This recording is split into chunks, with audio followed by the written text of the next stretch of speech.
Yeah, good. But the brains in a bull market being confused is always right. All right, Congress, we'll get to Congressman Bachus is back in session just in time for the President's job speech tomorrow.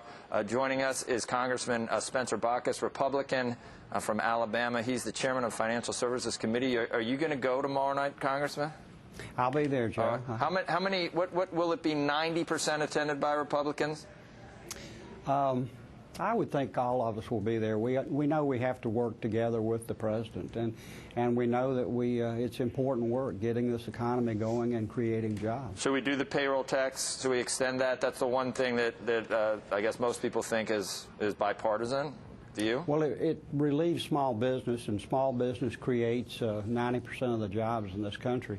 You know, that would help, but that has a cost. Now, if you want to do something without increasing spending, you roll back on these regulations. We've had a tsunami of regulations. In fact, the president and the administration issued a report recently about 219 regulations, many of which were costing $1 billion a year, right, that they plan to roll out in the next year. About double from Bush, right? About I think I mean every year there's those things go in. The government is the government, but this is a lot more than normal.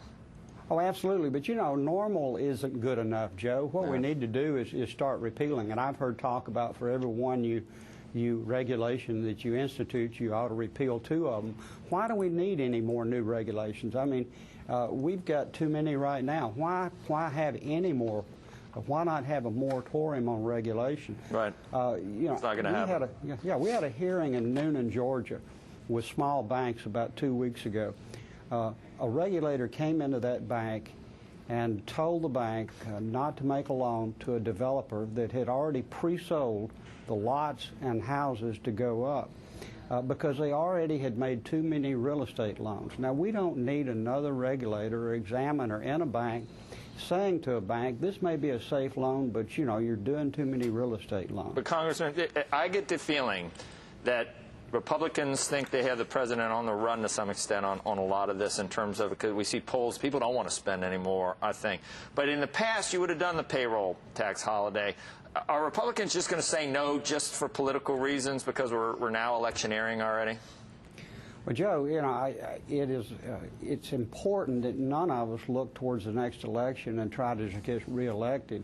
You know, Thursday shouldn't be a campaign speech. It should be a speech to the American people, those that don't have jobs, those that are worried about their jobs, those businesses that want to create jobs. And really what I'd like to see the president do is say, I'm going to get out of the way of business and let you create the job. I'm going to quit trying to artificially create jobs. The government doesn't create wealth.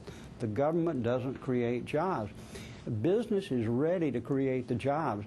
They don't need any help from the president. They don't need any help from the administration. They don't need help from the Congress. They just need us to get out of their way and repeal some of these regulations that are killing jobs and creating uncertainty. And you start with Dodd-Frank, you start with the health care bill, you start with all these energy regulations. They're ready to build Keystone is ready to build a pipeline out of Alberta, Canada that would create tens of thousands of jobs and reduce the cost of energy to our manufacturers. And, you know, they're holding that thing up on a bunch of bogus claims, environmentalists.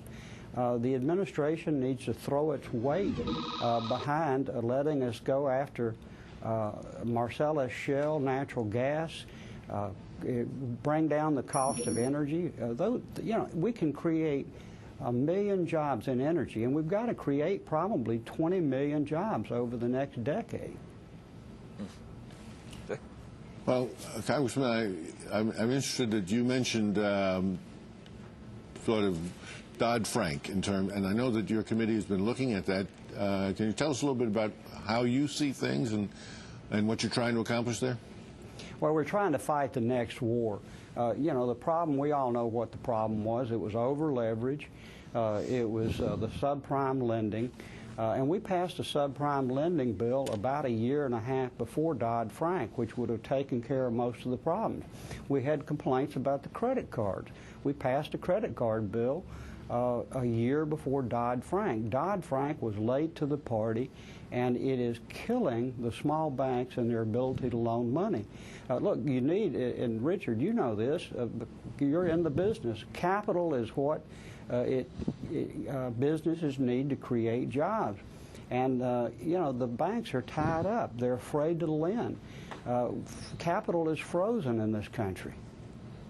All right, I guess we got to go. I just love the name Dodd-Frank. I mean, you got to admit, Chris Dodd and Barney. I mean, that just. I mean, doesn't that sort of? I mean, I know you're looking at me like I'm out of line, but I mean. Sounds almost like a cereal or something. Well, it does, but Dodd, #1 on you know the aunt friend of Angelo. No, he's going a more political direction. And then